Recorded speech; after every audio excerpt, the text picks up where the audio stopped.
Bienvenidos una semana más a Scanners, el podcast de actualidad cinematográfica en el que comentamos los estrenos del fin de semana. Hoy os vamos a hablar de los del 22 de febrero de 2019 y en este programa vais a poder escuchar a Kenny Ruiz, a Alex Manzano y a quien os habla, Miguel Ángel Tejero, que comenzará como siempre recordando los contenidos del programa de esta semana. Tras hacer un repaso al resto de estrenos, nos meteremos de lleno con las críticas de Cómo entrenar a tu dragón 3, la nueva basada en los famosos personajes creados por Cressida Cowell y de cuyas aventuras ya hemos disfrutado con 2 entregas. Este sería el cierre de la saga y os invito a que escuchéis esta reseña porque al final vamos a sorprenderos con un pequeño detalle, con algo que hemos estado preparando esta semana para vosotros. Os hablaremos también de Destroyer, la nueva cinta de Karin Kusama protagonizada por una irreconocible Nicole Kidman, que nos invita a este thriller de acción.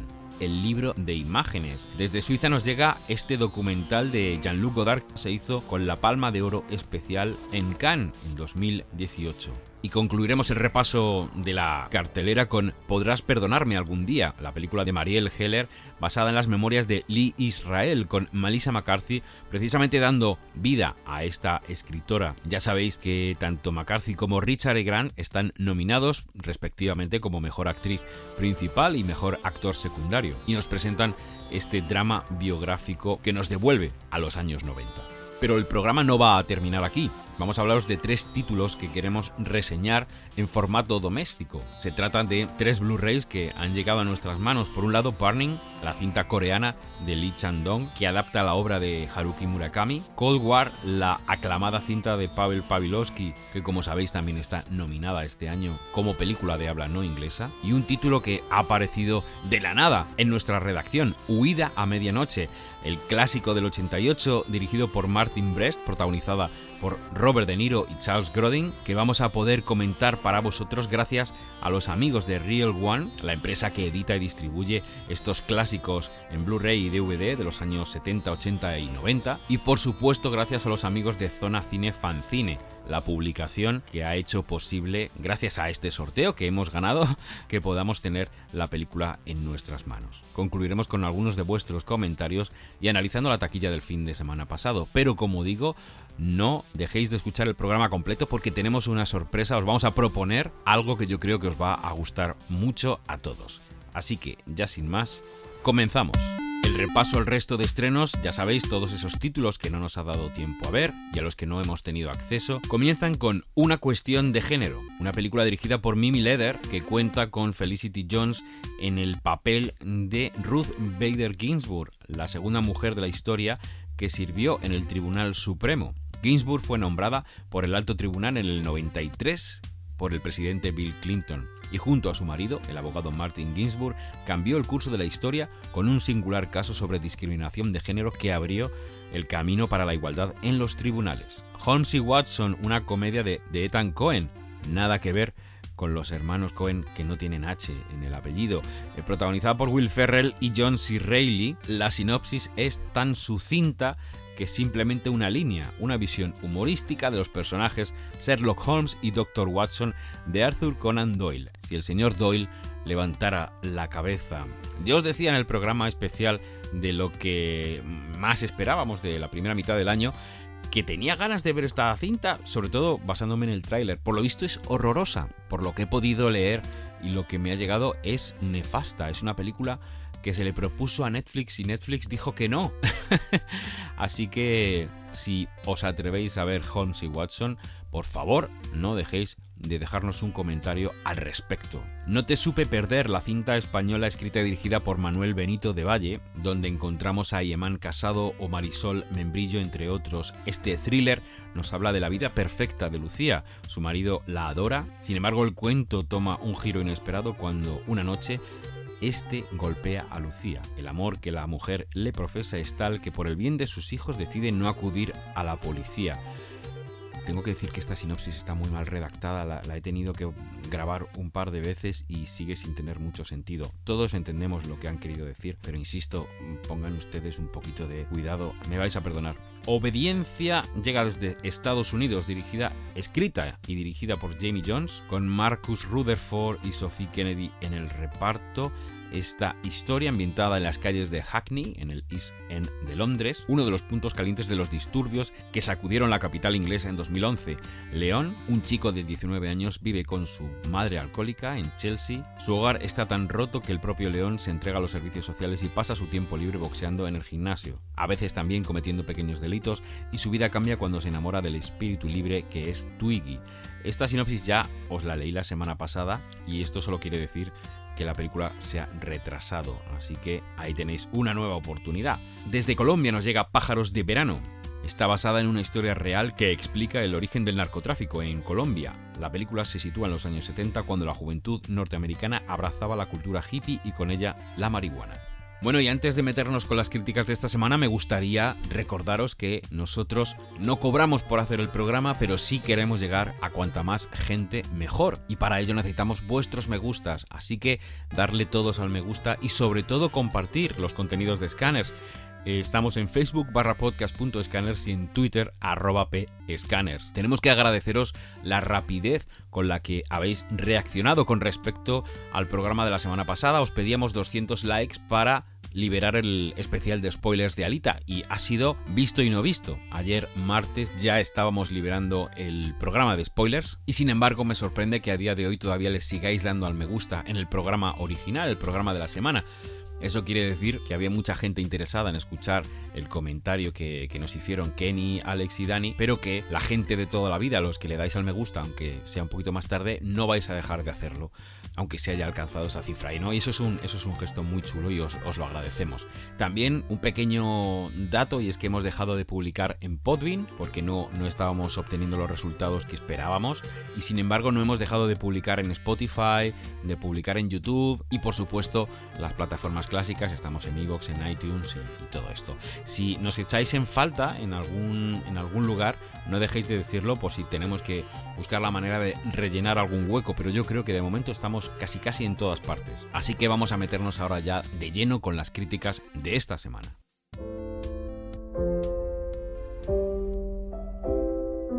Había dragones cuando yo era niño. ¡Toma! ¿A dónde fueron? Solo unos pocos lo saben. Nuestra historia cambió el mundo para siempre. ¿Cómo entrenar a tu dragón 3? La nueva cinta dirigida por Dean DeBlois, con guión del mismo, cierra esta trilogía que comenzó hace ya bastantes años y que ha engendrado, pues series de animación, especiales, etcétera, un montón de contenidos que están disponibles, ¿no?, en las plataformas de streaming. Me sorprende encontrarme con un 7 de nota media entre las críticas, ¿no?, que se han vertido sobre esta peli, que lleva ya estrenada bastantes semanas fuera de nuestras fronteras. Y son muy pocas las críticas negativas que se han escrito sobre la peli. Buscando así por encima solo encuentro la de Peter Bradshaw en El Guardian, que habla de, un entretenimiento que ha desaparecido y un espectáculo insípido. Creo que Kenny Ruiz coincide con el crítico del Guardian. Vamos a ver qué nos cuenta. Pues una tercera parte, mi favorita. Ya sabéis que las terceras partes molan y ese es mi dogma desde que empecé a colaborar con Scanners, y tenía muchas ganas de ver este fin de la trilogía de Cómo entrenar a tu dragón, dirigida de nuevo por Dean DeBlois, producida por DreamWorks, y resulta que es una puta mierda. Sorpresa que nadie esperaba. Estoy mosqueado, amigos, porque Cómo entrenar a tu dragón 1 es una peli que me flipa. Para mí fue un golpe en la mesa en la animación 3D de grandes estudios. Era una peli muy valiente que le arrancó la pierna a un protagonista, dejando a todo el público catacroque, que funcionaba muy bien para un público infantil y para un público adulto, y que tenía un mensaje realmente bonito. La segunda parte, que me pareció que técnicamente hizo un salto alucinante, que tuvo un eco en el resto de películas de la industria, tuvo muchísimos problemas de producción, y Dean DeBlois contaba que casi al punto de terminar la película hicieron un pase en el que las madres odiaron el hecho de que la madre de Hippo fuese la villana de la película, y el estudio le obligó a cambiar todo el guión para que la madre tuviese una redención muy repentina y añadir un nuevo villano. Este villano que añadió, él ya comentaba en alguna entrevista que él lo tenía planeado para la tercera peli y se vio obligado a incluirlo en la segunda. película. En definitiva, la segunda película a mí no me parece que fatal, pero no funciona bien del todo y se nota un poco apresurado el final. Pero yo le perdonaba estos pequeños deslices por estas circunstancias. Así que estaba convencido de que en la tercera peli, con la pasta que DreamWorks le había metido y siendo la última franquicia poderosa de DreamWorks, él iba a poder desquitarse y hacer un final a su trilogía a la altura que se merecía. Bueno, pues no, es una mierda. Es una película muy bonita que, no nos engañemos, si vais con los chavales lo van a pasar de puta madre porque salen un montón de dragones, la animación es la leche, el estudio de producción es la hostia, los concept artists se han salido y como siempre con este departamento de DreamWorks tienen un despliegue de texturas y de efectos especiales que es imposible aburrirse. Visualmente la película es una delicia y si queréis ir a verla con los chavales seguro que lo pasan genial. Pero el argumento es un desastre. El villano... Hostias, es que el villano tiene el doblaje de Melendi, tronco. Yo no me lo quería creer, tío. O sea, estaba llamándome la atención lo mal doblado que estaba y Alex Manzano me decía cada 2 minutos, es que es Melendi, es que es Melendi. O sea, también te digo que ver una película de Alex Manzano también te lo pone más complicado. Pero bueno, el caso es que ahí estaba yo escuchando a Melendi con un villano que es terrible. Bueno, en fin, perdón, me centro. La sinopsis de la película cuenta que Hippo se ha convertido en un salvador de dragones y se los lleva todo a Isla Mema y está teniendo un problema de overbooking. Hay demasiados dragones en la isla y la vida se está haciendo complicada. Para colmo, es un punto muy llamativo para todos los cazadores de dragones del reino. Entonces ahí nos aparecen unos señores de la guerra que contratan a un cazador especialista en matar furias nocturnas, el tío que los mató a todos, o de eso se jacta, y representa una amenaza para la isla. Así que Hippo decide llevarse a toda su sociedad, todos los vikingos y todos los dragones que ven con ellos, en busca de una tierra maravillosa que su padre se ve que ya buscaba, donde podrán vivir con los dragones. Esta es la premisa. Vale, todo mal. El padre le han hecho una limpieza de cara que desvirtúa las películas anteriores. No sé si recordáis que en la primera era un vikingo, era buena persona, se le veía buena gente, pero bueno, de creencias férreas y tenía ese conflicto de generacional, ¿no? Y por representar las nuevas ideas y el padre pues chapaba a la antigua.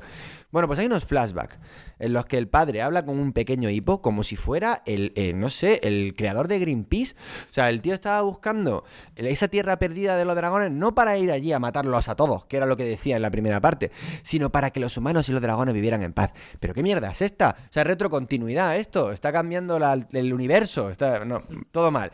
Pero es que el malo, que es una super amenaza, es un imbécil, y tiene la voz de Melendi, y es un imbécil. O sea, no representa en ningún momento una amenaza seria. Es un tío con una ballesta. Hombre, es que Hippo vive en una ciudad con 300.000 dragones. O sea, un tío con una ballesta no asusta a nadie. Y en cambio, el argumento te quiere convencer de que les ha asustado tanto a este tío que tienen que irse. Bueno, esta amenaza es inverosímil y cada vez que intentan demostrarte en la película que están en una situación comprometida, la escena se soluciona por sí misma. No hay realmente una convicción de que este tío sea terrible y por suerte se han escapado. No, es que se escapan porque es fácil escaparse. La sensación de premura o de persecución, el argumento plantea, en ningún momento se cala. Para colmo de males, la subtrama entre Hippo y Desdentado, que es el corazón de esta serie, está llena de clichés, de frases tópicas, de ahora la madre entra y dice lo que la madre tiene que decir, la novia entra y dice lo que la novia tiene que decir. Un espanto. Y el nuevo personaje explotado en los trailers y en los pósters, que es la Furia Diurna, la hembra de esta raza de dragones a priori extinta, es quizá lo más bonito de la película porque ver cómo interactúan los dos es muy guay, pero no aporta absolutamente nada al argumento. Además, súper cliché. Este rollo de, tu colega se ha echado novia, así que ahora pasa de ti, y solucionado también a base de cliché. Con una conclusión final para la película que no puedo deciros por tema spoiler, pero ojalá Matt me deje decirlo porque tengo un cabreo que te cagas, que desacredita toda la trilogía. O sea, la conclusión con la que acaba esta peli hace que las dos anteriores no tengan sentido. Como, ¿para qué este viaje? Estoy muy decepcionado. Igualmente pienso que, hombre, es chula. Un rato te puedes echar, la música es muy bonita, a pesar de que el tema es de Melendi, tío. No, en serio, es que en la 2 era Sigur Rós, tío, quien hacía la música, el tema principal. Y ahora es Melendi. ¿Pero qué ha pasado? Bueno, no sé. Yo de verdad me encontré perdido durante toda la película. Todos los personajes me cayeron mal, todos se traicionaban y solamente algunos gags de los secundarios que estaban verdaderamente acertados mantenían un poquito el ritmo y, como digo, el despliegue visual. No sé, si os gustaron mucho las otras dos, id a verla, aunque solo sea para compartir mi odio. El odio compartido siempre se disipa. Y yo agradecería que me contarais si estáis en mi lado o me he hecho un Alex Manzano esta semana y quizá no es tan mala como me ha parecido a mí. Estoy deseando saber qué opináis. Bueno, quizás si os ha quedado mal cuerpo después de escuchar a Kenny. Desde luego estamos ante una peli de animación que va a ser muy chula para los críos, que se lo van a pasar muy bien, pero que si nosotros vamos a acompañarles, vamos a detectar que no se ha puesto todo el amor en el guión. Así que nosotros hemos querido resarcirnos y ofreceros un buen montón de terceras partes que para nosotros merecen la pena. Nos hemos juntado y hemos grabado un especial, La tercera también molaba, que era algo que Kenny Ruiz quería hacer desde hace muchísimo tiempo. Ha sido un programa que hemos improvisado en una hora, poco más de 60 minutos, donde hemos ido lanzando ideas, pero donde sobre todo nos lo hemos pasado genial. Es un programa que tiene que tener continuación. Evidentemente no nos ha dado tiempo a mencionar todas aquellas terceras partes que nos ilusionan y que nos gustan, ¿no? Así que vamos a volver a hacer lo que hicimos la semana pasada. ¿Qué tenéis que hacer para desbloquear el especial La tercera también molaba? Alcanzar los 200 me gusta en iVoox. Si nos dejáis 5 estrellas en iTunes y un comentario, esos los haré valer por 2, porque como en iTunes nos escucha menos gente, cada comentario con 5 estrellas que dejéis en iTunes valdrá por 2 me gustas en iVoox. Oye, yo creo que es un trato justo. Voy a ir haciendo la suma y en cuanto alcancemos esa cifra, yo os prometo que libero el especial La 3 también molaba para que lo escuchéis todos.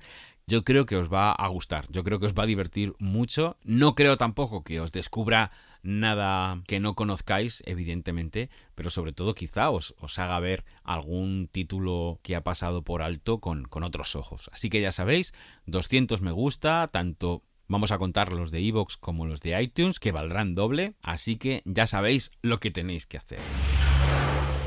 Mentí, robé y cosas peores. Murió gente. Fue culpa mía. Destroyer, una mujer herida. La cinta de Karin Kusama, protagonizada por Nicole Kidman, Sebastian Stan, Tatiana Maslany o Toby Kebbell. Se trata de un thriller dramático de acción y vamos a escuchar para que nos cuente qué le ha parecido a Alex Manzano. Destroyer, una mujer herida, es la nueva película de Karin Kusama, que por si no sabéis quién es, esta señora, aparte de dirigir cosas como Iron Flags o Jennifer's Body, obras maestras donde las haya, dirigió una película hace ya 4 años que a mí particularmente me gustó, creo que está en Netflix o ha estado, que es La Invitación, que era una especie de thriller con un toque de comedia negrísima, que creo que era muy interesante. No voy a decir de qué iba porque puedes desvelar todo, pero creo que era una película bastante interesante. Y ahora estrena esta Destroyer, que era una película muy esperada tanto en Toronto como en Telluride, que de hecho en Telluride se le dio con unas críticas buenísimas, pero que a mí me pareció un poco tonta, o sea, la película. Es una historia de, digamos, redención de una señora que se pone a perseguir al líder de una mafia a la que ella había pertenecido. O sea, es algo como muy telefilmesco así a priori, pero el problema es que la directora Karin Kusama quiere hacerlo como muy grande, quiere hacer el gran drama femenino americano. Entonces esto pone a Nicole Kidman, que está maravillosa, porque voy a decir una cosa desde aquí que creo que nunca he dicho. Nicole Kidman es una de las, por no decir la actriz americana más grande, no americana, es australiana, pero bueno, la actriz anglosajona más grande viva, probablemente. O sea, no nos merecemos a Nicole Kidman. Recuerdo cuando decían que estaba acabada, ya vino ella a demostrar que no, porque es una actriz brutal que hace lo que le dé la gana, y no tengo palabras para hablar de lo grandísima actriz que es Nicole Kidman. Está maravillosa, está pues eso, más implicada que nunca, pero eso es como que precisamente lo que quieren es hacer de esta historia, de este thriller de mafia, que al final es súper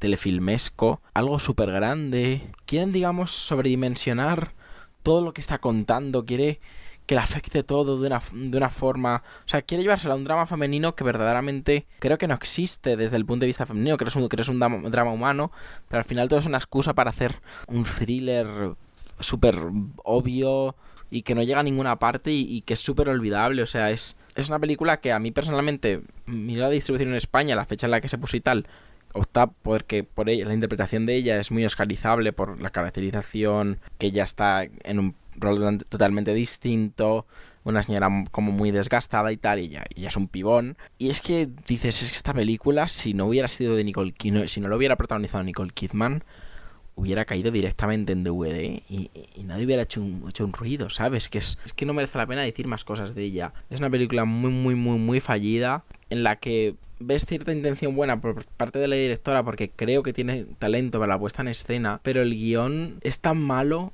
que no tiene sentido, ya digo, sobre todo querer darle ese plano feminista a la peli, quiere darle al personaje Nicole Kidman una importancia, no a su personaje, quiere dar una importancia a la feminidad de Nicole Kidman desde la dirección que no existe en el guión.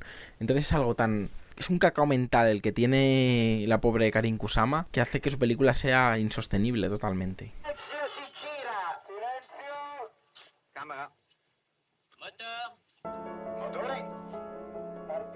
Desde Suiza nos llega este documental de Jean-Luc Godard que lleva por título El libro de imágenes. Nada excepto silencio, nada excepto una canción revolucionaria, una historia en 5 capítulos como los 5 dedos de la mano. Esta película se hizo con la Palma de Oro especial en Cannes en 2018. Y vamos a escuchar a Alex Manzano. La propuesta más radical de esta semana, por no decir de este año, junto a Nuestro tiempo de Carlos Reigadas, que supuestamente se va a estrenar aquí en España, y hablaré de ella, es este libro de las imágenes de Jean-Luc Godard, que sigue vivo, sí, señores. El hombre que podríamos decir que inventó el cine moderno, el hombre que, no sé, que cambió toda la historia del cine con esa película llamada Al final de la escapada, ¿no? Que imagino que habréis visto, que combinaba lo mejor del cine negro americano, pero con un toque a comedia amarga, cierto existencialismo europeo, y sobre todo a nivel formal desmontaba absolutamente todos los paradigmas que había impuesto la industria americana y los estudios americanos. Pues estrena ahora su nuevo trabajo, y no digo película, digo trabajo, porque es una especie de videoensayo experimental que él describe como nada excepto silencio, nada excepto una canción revolucionaria.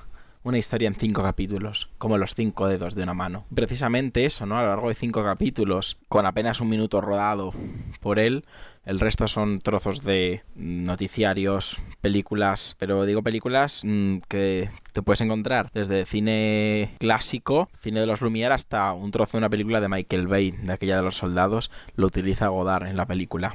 Y a través de ello construye una especie de discurso acerca de la deshumanización de Europa y cómo deberíamos aprender del mundo árabe, ¿no? Que es interesante, porque parece muchas veces utilizamos el paradigma muchas veces tenemos un paradigma y una especie de imagen del mundo árabe casi grotesca, diría yo, de como que parece que esa gente no es feliz, no vive bien y demás, simplemente tienen otra cultura diferente a nosotros, y Godard eso sabe sacarlo muy bien y decirnos, pues quizá en algunas cosas debamos aprender de ellos. Y la película juega un poco con eso, y teniendo en cuenta sobre todo el pasado árabe que hubo, por ejemplo, en la península ibérica, porque al final es algo que ha quedado en nuestra cultura.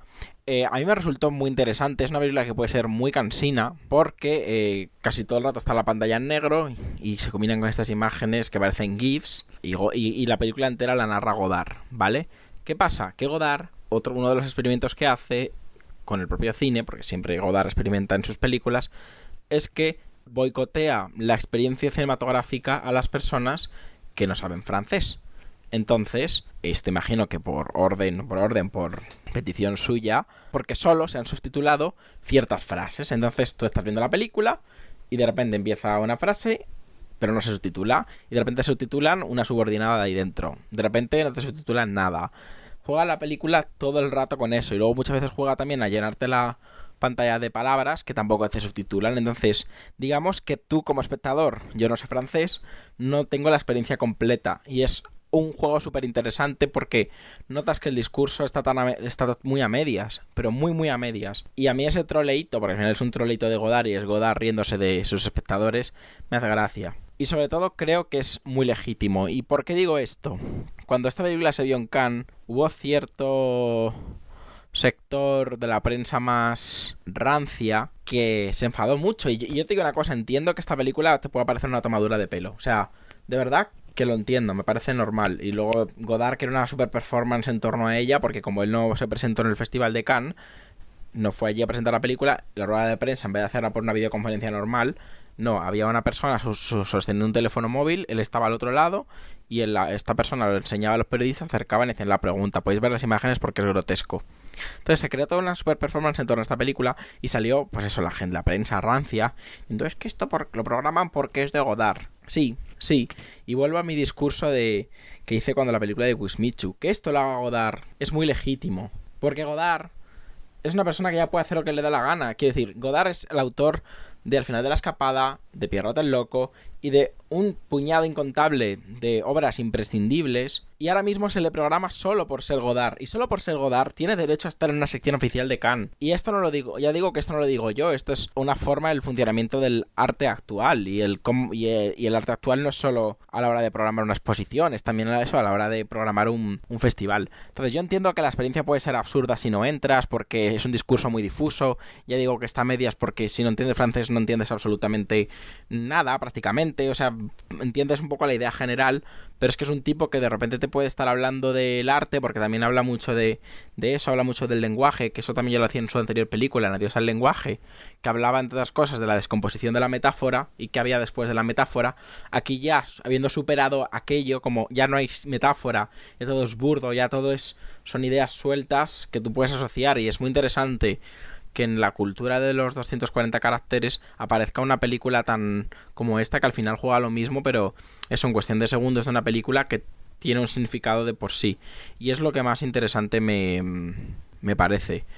A mí ya digo que es una película que me gusta muchísimo. Se va a estrenar en muy poquitas salas, son en salas que tengan 7.1 a petición del propio Godard, pero creo que es una cosa muy interesante de ver. También estará en Filmin. Ya digo que entiendo perfectamente, lo digo por si a alguien se le ocurre, Alex me necesita ver esto, que no me ponga a parir en los comentarios. Es una película muy extrema, te tiene que gustar mucho Godard, te tiene que gustar mucho, digamos, el arte contemporáneo, esta forma abstracta de entender el cine, un montaje que está descompuesto. Creo que es un buen complemento a Adiós al lenguaje, que fue una película que también trajo su controversia. Nadie va a pagar por la escritora Lee Israel. ¿Sabes guardar un secreto? Estoy recomponiendo documentos. 3 nominaciones a los Oscar. ¿Cuánto te dan por ellas? El alquiler de un mes. Lee Israel. Han puesto su nombre en una lista. Voy a ir a la cárcel por esto. Siempre tienes que estropearlo todo. ¿Podrás perdonarme algún día? Marielle Heller dirige este drama biográfico basado en las memorias de la escritora Lee Israel. Melissa McCarthy, Richard E. Grant, Julianne Emery o Jane Curtin son algunas de las caras conocidas que podemos encontrar en este título, que ha sido reconocido ya en todas las ceremonias de premios, como los BAFTA, donde tuvo 3 nominaciones, en los Globos de Oro, donde los 2 actores estuvieron también nominados, y en los Oscar, donde aparte de ellos 2 también se ha nominado como guión adaptado, que no deja de ser interesante teniendo en cuenta que es un libro de memorias el que se adapta, ¿no? Este libro donde Lee Israel contaba un poco su vida en esta época convulsa en la que se vio obligada, para poder pagar el alquiler y poder salir adelante, a falsificar cartas de escritores famosos con el fin de venderlas a los coleccionistas, ya que en una ocasión, por un azar del destino, encuentra una carta real de una escritora y decide ponerla en circulación en los círculos literarios, ¿no? de la zona de Nueva York en la que vive. Para entender el drama de esta cinta hay que conocer al personaje de Lee Israel. Estamos ante una escritora que se dedicaba únicamente a biografías de actrices de los años 30 y 40 del cine clásico, de personalidades como Estée Lauder, la creadora de esta firma de maquillaje, ¿no? Que fue, digamos, una de las últimas obras que ya no la ayudaron a que su nombre siguiera sonando, ¿no? en las librerías. Es un personaje muy, muy complejo, como lo puede ser cualquier personaje tridimensional. Realmente Melissa McCarthy, el guión de la película, la directora, nos ofrecen una ventana abierta al alma de esta persona que por otro lado era bastante cerrada, era alguien que no se daba a los demás, que por su manera de ser solo se hablaba con su gata, ¿no? Y cuando tenía que hacer el esfuerzo de salir a buscar trabajo, a hablar con su editora, bueno, pues todo esto se nota, ¿no? Que le cuesta muchísimo. Es además una persona que tiene problemas con el alcohol, Y todo esto no hace más que agravar el problema económico y las condiciones en las que vive, ¿no? Es un personaje que inspira mucha lástima, ¿no? Realmente. Pero al ser un personaje tan cerrado, tan poco amigable, es difícil empatizar con ella, ¿no? Es también muy difícil empatizar con el personaje de Richard Grant, que también interpreta a un escritor, o así nos lo describen, pero que realmente está a punto de vivir en la calle, ¿no? Continuamente se mete en problemas precisamente por ese alcoholismo en el que también recae, ¿no? Son unos personajes que no son fáciles para el espectador, ¿no? Sobre todo el primer acto intenta ser más ligero y es un poco en lo que se basa el tráiler, ¿no? Intentar enseñarnos estas pequeñas fechorías que van tramando, estas aventurillas en las que recaen antes de meterse de lleno en el negocio de la falsificación. Y esto, bueno, podría ser lo más alegre, ¿no? O lo más ligero de la cinta, pero sí que es verdad que para mí la película es muy muy deprimente porque, claro, está describiendo personajes que se meten en líos y los vas viendo, ¿no? Vas viendo exactamente cómo van cavando su propia tumba poco a poco y es complicado. Aún así, al final, a pesar de lo complejo y de lo críptico y de lo cerrados que son estos personajes, terminas sintiendo mucha lástima por ellos y apenándote por su situación, porque al final la cosa se complica bastante. Tengo que decir que una de las subtramas que se ha utilizado para explicar un poco cómo funciona la cabeza de la protagonista es una pequeña historia de amor que se apunta, ¿no? Que me pareció quizá lo más bonito, ¿no? de la película y lo más tierno y quizá lo que más te hace acercarte, ¿no? al personaje de Lee Israel. Por supuesto, no puedo dejar de mencionar el trabajo de los actores, que por algo están tan reconocidos, ¿no? Por eso se les ha nominado, y es que Melissa McCarthy es realmente sorprendente, ¿no? En este rol tan dramático y tan serio. Hace un personaje desagradable y eso no es difícil para ella porque, bueno, habitualmente siempre en el terreno de la comedia la hemos visto interpretar estos personajes a los que no les importa ir dando la nota, ¿no? Ir metiéndose con los demás, ir dejando las cosas claras, ir diciendo lo que sienten directamente, ¿no? Entonces esto sería una versión, pero claro, dramática, seria y muy deprimente de ese tipo de personajes. Si coges ese personaje tan loco que hacía en La boda de mi mejor amiga y haces que le pase un tren de mercancías por encima y la hundes en la miseria y la haces alcohólica, pues más o menos te sale la protagonista de esta peli.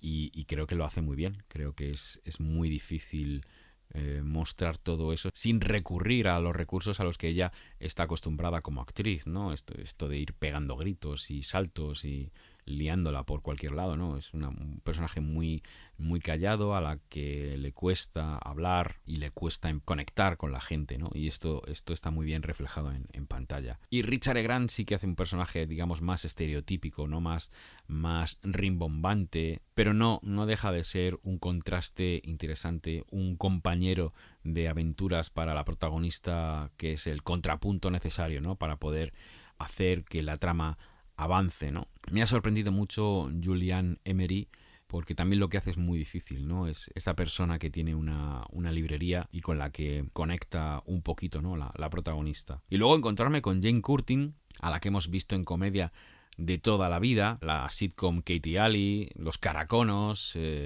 30 Rock from the Sun o Cosas de Marcianos, si la veis en Antena 3, y hace aquí un personaje también serio, un personaje dramático y ole sus narices, ¿eh? Me ha gustado mucho encontrarme con Jane Curtin aquí, en ese registro. Entonces, bueno, no os puedo decir que vayáis a ir al cine a ver esta peli a pasarlo pipa, ¿eh? Vais a ir a ver este título si luego vais a querer reflexionar sobre la vida, sobre, bueno, hasta dónde es capaz de llegar el ser humano, sobre lo difícil que es la comunicación, a veces, y un montón de cosas que te pasan por la cabeza, ¿no? Cuando estás reflexionando sobre este título, esta peli. Yo insisto, es un título importante, es una peli necesaria además, y además reivindica una figura que también es muy interesante, ¿no?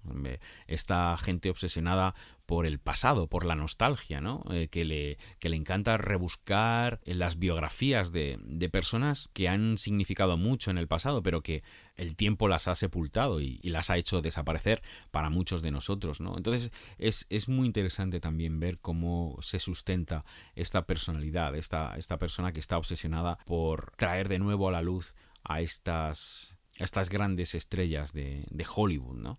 Es muy, muy interesante, como digo, por distintas razones. El hecho de que la nota media que tiene esta película en Film Affinity es más baja que Cómo entrenar a tu dragón 3 es algo que me sorprende y también me hace preguntarme por el estado de las cosas hoy en día. No dejéis de comentarnos si vais al cine a ver Podrás perdonarme algún día, cuál ha sido vuestras sensaciones y qué es lo que os ha provocado por dentro esta cinta, que yo creo que remueve muchas cosas. Bueno, pues vamos a repasar esos Blu-rays que nos han llegado y vamos a hablaros primero de Burning, la cinta coreana de Lee Chang-dong, este thriller dramático que adapta la obra de Murakami. Ha sido bien reconocida por los críticos en distintas asociaciones e incluso se hizo con el premio Fipresci en Cannes en 2018. Así que vamos a escuchar a Alex Manzano hablarnos de este Blu-ray. Ya está por fin en Blu-ray, una de mis películas favoritas de 2018, Blu-ray DVD, también está en Filmin, y es nada más y nada menos que Burning, la última obra de Lee Chang-dong, el director de poesía, que se presentó en el Festival de Cannes, donde ganó el Fipresci. Fue la enviada por Corea a los Oscar y no entró en las nominaciones, teniendo que haber entrado en lugar de Cafarnaum, pero bueno, no voy a volver a abrir ese melón. Es, digamos, una de las obras más importantes dentro del art house del año pasado. Para recordar un poco, esta película os hablaba de un triángulo amoroso en el que se ven involucrados 2 hombres y una mujer, y un día uno de estos hombres le confiesa al otro que tiene una afición, que es quemar graneros. De hecho, la obra de Murakami que adapta es Quemar graneros.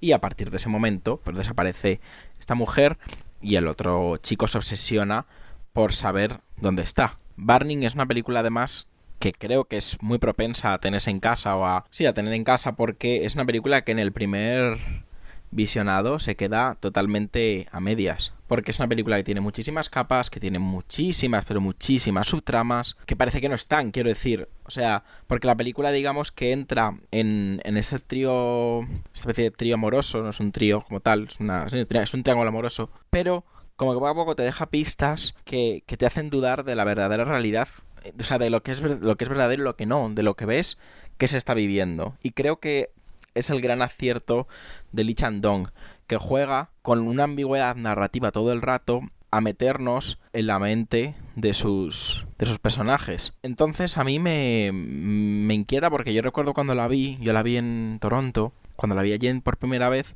recuerdo que salí de verla y un compañero automáticamente me explicó el final. Y es como, bueno, déjame en paz, porque he visto otra versión he visto otra película diferente a la tuya y creo que es tan válido como eso, porque ya digo que la película tiene muchas capas y lecturas. De hecho, el otro día la vio mi mejor amigo, igual nos pusimos a hablar de ella y él me decía precisamente que había visto lo que había visto yo, porque hay un plano muy sugerente y lo dejó caer donde es, en una ventana. Puede cambiarte por completo la visión de toda la película en cierto momento. Y está bastante buscado, quiero decir, o sea, es un plano que no está de forma anecdótica ahí, que además es que es en medio de la trama un plano que parece que no viene a cuento y que a mí me voló la cabeza porque, digo, me llevan engañando 2 horas. Es una película que hasta la hora y pico no entiendes qué está pasando. Solo ves una relación súper extraña entre adultos ricos e idiotas que no acabas de creerte. Y creo que aquí lo más interesante es la visión coreana de una historia japonesa. Porque en Japón probablemente esto se hubiera hecho de una forma muchísimo más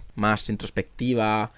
Creo que los personajes no serían tan promiscuos como son. Y eso es lo que le hace tan interesante y tan valiosa. Que nunca llegas a saber lo que está pasando y que al final es el punto de vista de una cultura muy diferente a una historia, o sea, es el punto de vista coreano de una historia japonesa, que son 2 culturas muy diferentes, aunque estén muy cerca y muchas veces pensemos que son el mismo perro con distinto collar. Y creo que es lo que le hace tan rica, porque Murakami tiene una serie de obsesiones que aquí se plasman, pero que Lee Chang-dong entiende a su manera, y Lee Chang-dong se lleva a un terreno suyo y humano que Murakami trataría de otra forma. O sea, creo que en donde está más presente Murakami es en la figura del protagonista y su obsesión con la masturbación, que es constante en la película. En las obras de Murakami, quien les ha leído, hay muchísimo sexo. Precisamente en Tokyo Blues, que es una obra llena de sexo, es una obra en la que se habla mucho de acto sexual, donde se habla mucho de órganos sexuales, masturbación. Me recordaba mucho el rollo que trae el personaje principal de aquí. Vértigo ha traído una edición sencilla, ¿vale? Una edición un disco que utiliza el póster de cine, naranja, muy bonito, que vemos al protagonista correr en estas escenas que ya digo que representan la búsqueda de esta muchacha. En la parte trasera, pues bueno, tenemos una breve sinopsis que está muy bien porque no revela grandes detalles, pero es muy sugerente. Sobre todo es muy sugerente que si vas a una tienda te la encuentras y no sabes lo que es, creo que es una sinopsis con la que picas. Y nada, pues tiene aquí una típica imagen de reparto y 4 fotogramas debajo. Algo que me decepciona es que el Blu-ray sea 25, es decir, solo tiene 25 gigas, con lo cual la película pierde en compresión, y esto se nota mucho en las escenas, en los oscuros. O sea, los negros están a veces un poco mal contrastados, pero bueno, prefiero eso a que me lo hubieran editado solo en DVD, que pocas distribuidoras se atreven a traer cine asiático en Blu-ray. Y desde aquí digo, la aventura con el cine de Hong Sang-soo que trajeron ahora sí antes, ¿no? Y luego el resto nos la colaron en DVD. Hay ediciones extranjeras, jeje. Y nada, el disco es exactamente igual que la carátula. Y como extras nos viene pues los trailers y teaser utilizados en la promoción española. Y el típico featurette que probablemente fuera para la compra de la película, donde hablan un poco los actores, el director y demás de lo que fue rodar Burning y de lo que significa Burning. Pero vamos, es un clip de 2 minutos y medio que tampoco aporta una cosa loca, pero es interesante. Ya digo que es contenido y que al final yo lo que agradezco desde aquí es eso, que el cine asiático se edite en Blu-ray, el cine, que no solo el asiático, al final todo el art house se edite en Blu-ray, y Vértigo edita prácticamente todo su contenido en Blu-ray, y desde aquí lo agradezco. Poco más puedo decir de esta película, creo que es muy interesante. Si alguien la ha visto, que me lo deje en los comentarios porque me interesa saber opiniones, puntos de vista y demás. Creo que es una película súper rica, creo que es una película de la que en el futuro se seguirá hablando mucho en cineforums y demás. Ha tenido una distribución importante en Estados Unidos, en Cannes fue de las que mejor paradas salieron, ya digo, y al final es un cineasta que tiene una obra muy breve pero muy relevante en la historia reciente del cine asiático. Es uno de los cineastas de la nueva ola, junto a Bong Joon-ho, Hong Sang-soo y Park Chan-wook. Entonces, pues bueno, Burning. Cold War, la película polaca de Paweł Pawlikowski, que también se enfrenta en breve a esa nominación, de la cual puede salir victoriosa como mejor película de habla no inglesa. Al igual que Roma de Cuarón, esta peli ha estado muy bien vista por la crítica internacional, se ha hecho con varias nominaciones en los premios BAFTA, consiguió el premio al mejor director en el Festival de Cannes, teniendo en cuenta que ambas películas están rodadas en blanco y negro, que hablan de alguna manera de los padres de los directores de ambas cintas, y que Cuarón y Pawlikowski son amigos, son amigos y seguramente hayan intercambiado notas de un lado a otro, pues no deja de ser curiosa, ¿no? Esta circunstancia que estamos viviendo con ambas cintas. Vamos a escuchar lo que a Alex Manzano le parece este Blu-ray. Y junto a Burning, esta semana también ya está disponible en Blu-ray, en DVD salía a final de mes. Pero voy a decir una cosa, a ver, esta película en DVD tendría que ser Delito, Cold War, la última película de Paweł Pawlikowski, siguiendo la estela de Ida, de su anterior película. En esta ocasión, como ya dijimos en su momento, se nos cuenta la historia de una cantante polaca y su amante, novio, pareja, y bueno, la relación que tienen durante los años 50, sus viajes por Europa y su vida en pareja, y la guerra fría que tienen entre ellos y su relación, que es súper tóxica porque no pueden estar juntos, pero tampoco pueden estar separados. Lo que hace muy bien Pawlikowski, que es complicado, es mostrar la toxicidad en la relación de forma unilateral, ¿sabes? No que hay una persona posesiva y la otra no puede desprenderse de ello, ¿no? Es algo de lo que son culpables, entre comillas, porque no creo que aquí la palabra sea culpa, ambos. Cameo y Caramel Films editan esta película en Blu-ray en una edición sencilla, pero preciosa, porque incluye el póster de cine, ¿vale? Que es el que sale él abrazándola a ella por la espalda. En la parte de atrás tenemos una única imagen de ella delante de un micro cantando, una sinopsis de la película y las características, etc. Pero lo que es muy bonito es que la carátula es negra, ¿vale? Entonces le da una elegancia absoluta a la presentación, puesto que todo lo demás es negro.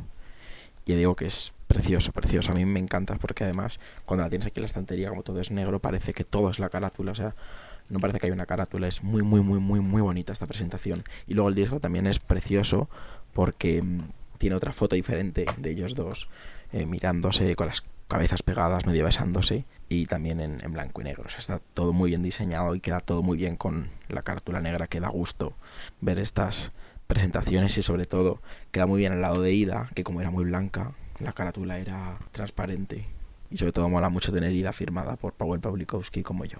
En cuanto a contenido extras, todo filmado aquí en España, porque tiene tiene un contenido cedido por el Festival de San Sebastián, que es la llegada de Pawlikowski pues, al hotel, que es muy típico allí cuando vas al festival, cada 2x3 te lo proyectan en las pantallas, pues la llegada de Pawlikowski, una entrevista genérica que bueno, que está bien al final. Estas entrevistas están bien porque no es muy larga, pero es un buen complemento a la película después de verla. Lo bueno es que todos los extras duran media hora, entonces pues, después de la película dura 88 minutos, te los ves y es una tarde de Cold War. Y después tiene la presentación de la película, porque allí en San Sebastián esta película optaba al premio del público en la sección Perlas, entonces Pawlikowski llega al teatro y la presenta, y viene ese vídeo que es muy, muy breve.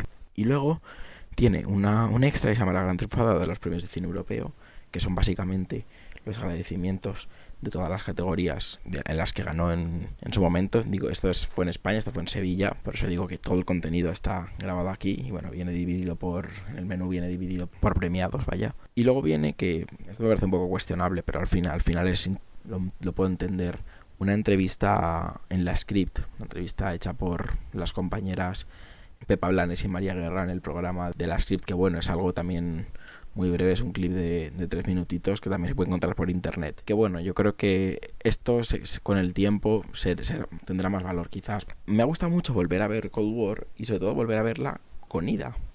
De hecho, también decir que Cameo ha editado un pack con las dos. Creo que si no habéis visto ninguna, o si habéis visto las dos, habéis visto una y queréis esto, pero no tenéis ninguna, deberíais compraros este pack, porque además tiene un precio súper asequible. O sea, es un pack que cuesta 28,50 en la tienda Cameo en la tienda Cameo Online, y que es baratísimo. O sea, que es baratísimo porque vienen 2 películas en Blu-ray, una de ellas nueva que acaba de salir, y es una presentación preciosa que todo en rosa, todo es negro pero las letras son en rosa, el logo de Blu-ray en rosa, pone Cold War Ida, en el medio Powell Pawlikowski, y sale media cara de la monja y media cara de la cantante. Y además tienen bastante simetría en las sombras, y sobre todo que una lleva un crucifijo y otra un collar de perlas, entonces parece lo mismo. Y creo que son 2 películas que hay que ver juntas, porque ha sido una nueva forma de rodar que ha encontrado Pawlikowski. Son películas que son muy parecidas, ¿vale? Cada una tiene su fin, porque el fin de Cold War yo creo que al final es plasmar simplemente una época como se hubiera filmado en su momento, ¿no? Evidentemente esto está muy muy estilizado, se ve que hay un amor de Pawlikowski por todo lo que cuenta, por estos años, hay cierto aire nostálgico, ¿vale? Pero eso se ve que quiere ser como un retrato muy fiel, como esto en su momento se hubiera filmado así.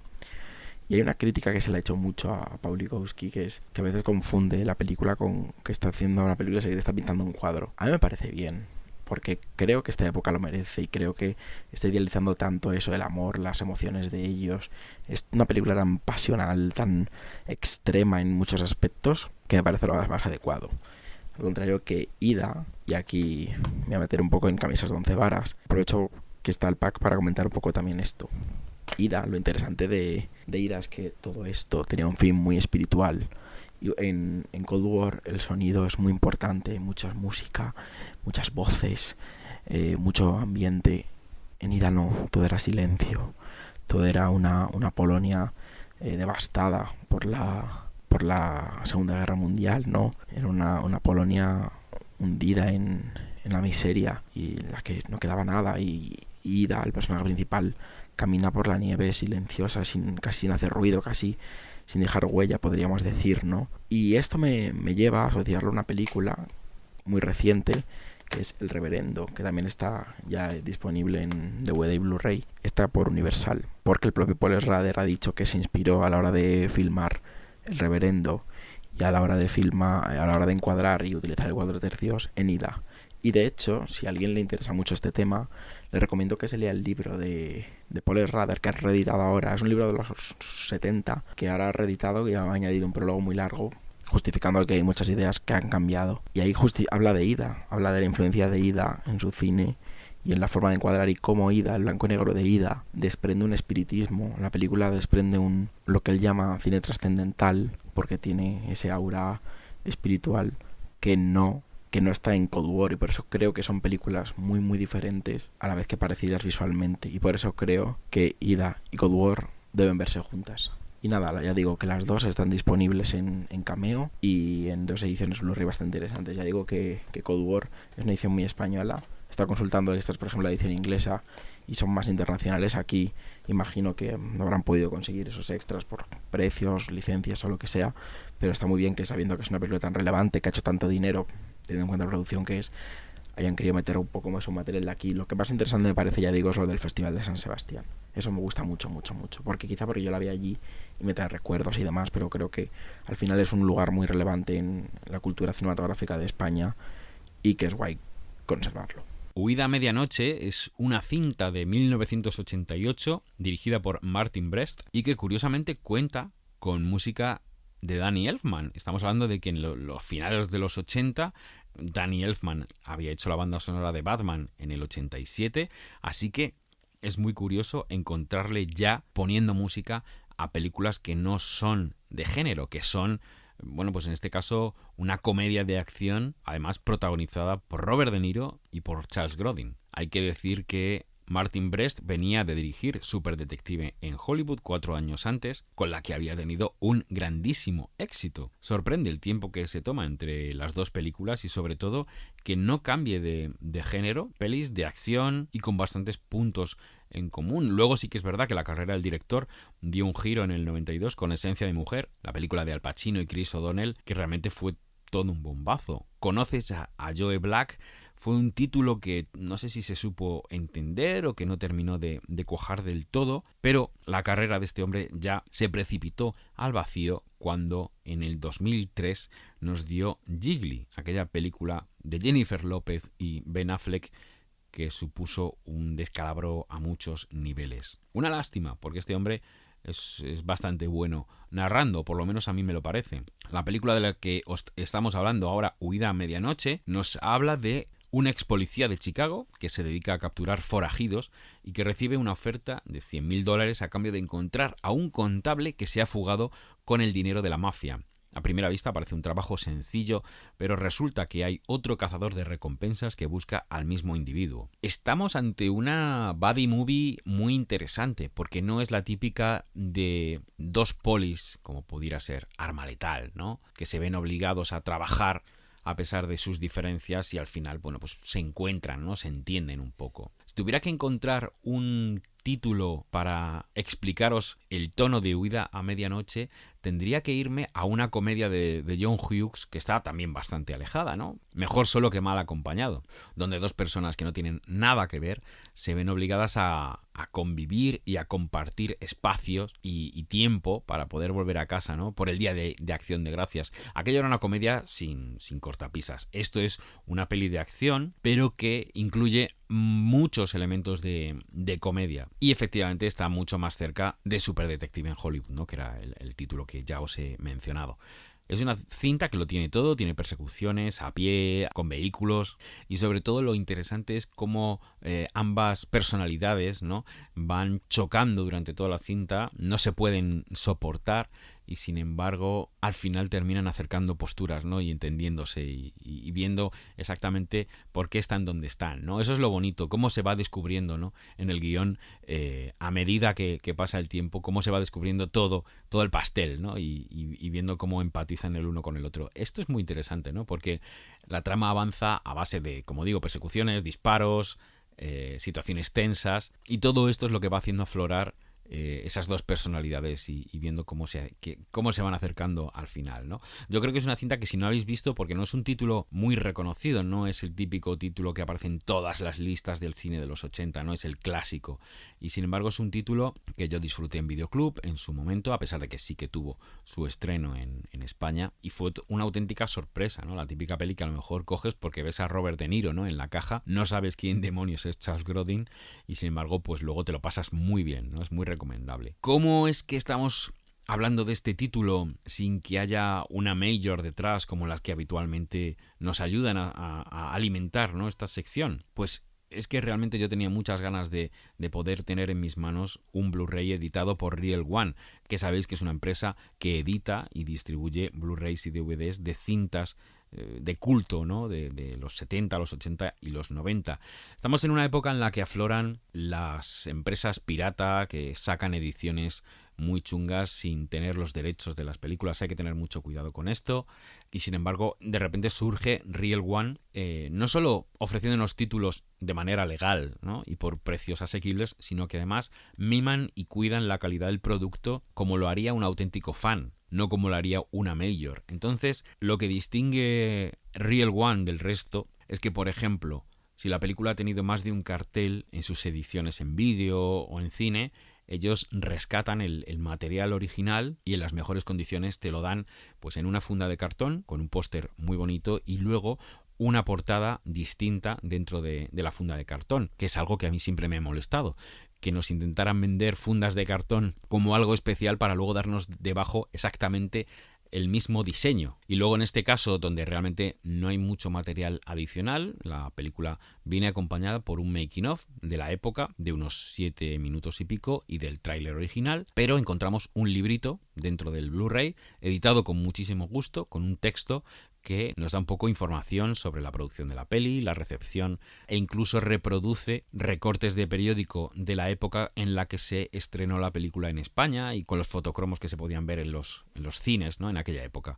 Como digo, esto solo lo puede hacer alguien devoto del cine, alguien que ama el formato físico y que además es lo suficientemente fan de la película que está vendiendo como para mimar el contenido hasta límites insospechados, ¿no? La peli tiene su grano y se ve como una peli de los 80, que es algo que yo valoro muy positivamente. Encontramos que aparte de las pistas en 5.1 original y en castellano, también tenemos una pista en estéreo, en castellano. Y luego los menús están muy muy bien cuidados, es muy chulo encontrarse con una pequeña animación hecha a partir de uno de los carteles para dar vida al menú principal, de manera que no te está spoileando la peli, como suele ocurrir en muchas ocasiones, que tiran directamente de planos y de escenas de la peli, y además se complican un poco la vida para animar estas ilustraciones estáticas, como es el caso de la de Huida a medianoche, donde bueno, vemos un helicóptero en marcha, vemos cómo el viento está moviendo la ropa de los personajes, ¿no? Detalles que no serían necesarios, ¿no? Y sin embargo ha habido alguien que se ha molestado en esto. A mí me parece una auténtica chulada. El catálogo de Real One incluye ya bastantes clásicos, como por ejemplo Darkman, Nuestros maravillosos aliados, Fletch, Campo de sueños, La serpiente y el arco iris, y esta que acabo de comentar, Huida a medianoche. Pero no os podéis imaginar lo que tienen en cartera. Si echáis un vistazo rápido a Real One Site en Twitter, vais a poder ver un mensaje del mismísimo Joe Dante anunciando que Real One pondrá en circulación la edición 30 aniversario de The Burbs, que es para mí uno de los títulos imprescindibles de Dante, que aquí se conoce como No matarás al vecino. Una peli que en Campamento Krypton yo creo que hemos comentado en más de una ocasión. También tienen en cartera El pueblo de los malditos, de John Carpenter. Van a sacar una edición a la que le tengo muchísimas ganas, por fin tener en Blu-ray Días extraños, El asesino invisible, la peli del coche, e incluso La muerte os sienta también.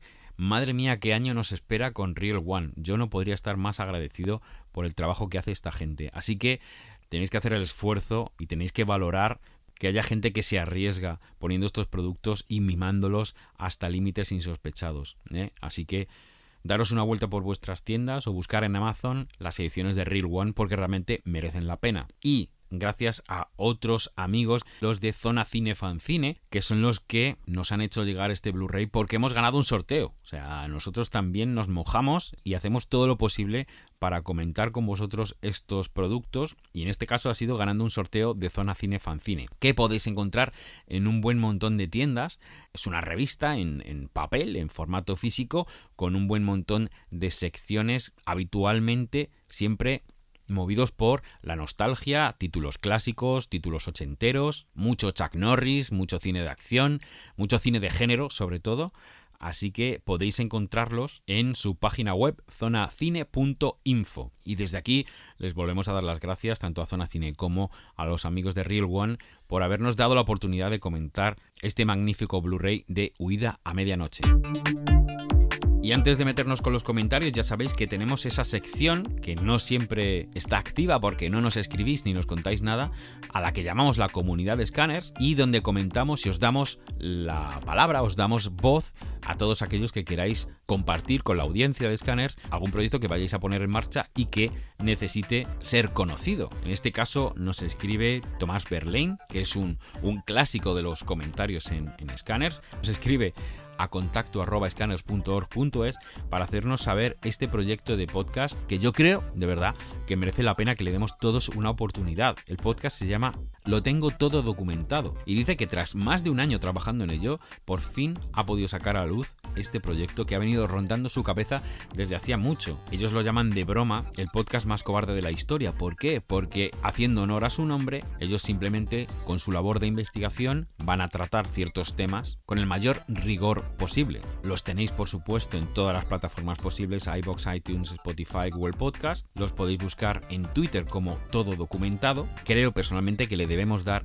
una oportunidad en un momento en el que efectivamente cualquiera puede ponerse con un podcast y reunir a los amigos y liarla un poco, pero sí que nos hace falta productos más rigurosos, y en este caso no podríamos pensar mejor concepto que el de Lo tengo documentado, ¿no? Han sacado uno que lo han tenido que dividir en dos partes porque se les ha ido la pinza y han grabado como 6 horas de programa, una absoluta locura, centrándose únicamente en un álbum de los Beatles, Revolver. Así que yo creo que todos los fanáticos de los Beatles, los amantes de la música y en general los que necesitéis un producto de calidad para los viajes en el metro, pues no tenéis más que buscar Lo tengo todo documentado en vuestras plataformas de podcasting y a poner orejas.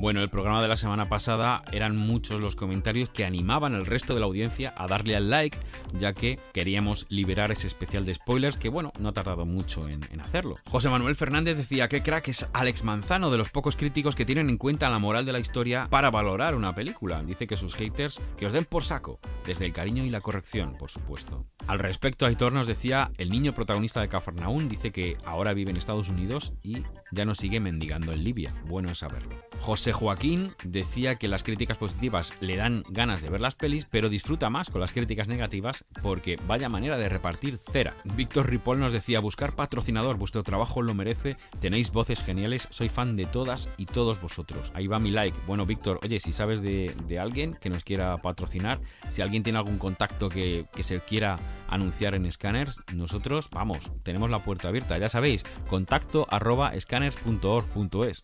Un cualquiera, bueno, le quitaba peso a la polémica que genera de vez en cuando Alex Manzano, pero me gusta cómo termina el mensaje diciendo: estamos hablando de cine, solo es eso, no nos va la vida en ello. Yo creo que eso es interesante. Pablo Twillier, un nombre un poco complicado de decir, dice que nos escucha en iTunes, pero que se ha abierto una cuenta de iVoox para poderle dar al like. Dice: sois geniales todos, y más genial eres tú, Pablo, porque, insisto, mucha gente que nos escucha en iTunes y no le da lo de las 5 estrellas y tal, pues no quiere hacerlo nadie, y sin embargo tú, bueno, pues vienes aquí para darle al like y has sido de los que ha ayudado a que rápidamente se alcanzaran esos 200 me gusta. Vamos a ver si lo conseguimos también esta semana para liberar ese especial. La tercera también molaba, que os puedo anunciar ya que es divertidísimo. Miquel Cubeiro decía que disfruta un montón escuchando a Kenny hablar de Alita, uno de sus mangas favoritos. Dice: a ver para cuándo vemos Dos Espadas en el cine o en Netflix, que es una de las obras de Kenny Ruiz y que debéis buscar todos en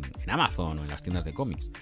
Mikel, el que disfruta escuchando a Kenny hablar de Alita soy yo, que he tenido el placer y el lujo de escucharla en directo después de ir a ver la peli con él. Él la veía por segunda vez y yo la vi el fin de semana pasado, y no os podéis hacer una idea, la enciclopedia andante por un lado, pero luego la emoción que se desprende de él cuando habla del manga original, ¿no? Es un auténtico lujo, una pasada y un honor para mí contarle en el equipo de Scanners. Chindas Vinto, un placer volver a escuchar vuestro genial trabajo, vuestra apasionada defensa de la cultura. Gracias a todos por tanto trabajo, ojalá tanto esfuerzo tenga pronto una épica recompensa. Dice que salió del cine de ver Green Book con una sensación muy de cuando era chaval. Salí del cine muy contento, dice, feliz. Chindas Vinto, yo creo que eso es una de las razones por las cuales Green Book está triunfando, ¿no? Porque es una película que está haciendo feliz a la gente y, sinceramente, cada día es más difícil, así que los que lo necesitéis, ir a ver al cine Green Book o cualquier cosa que os haga feliz. Isra Malas Ideas nos decía, en el último tomo de la más reciente edición de Ibrea de GUM,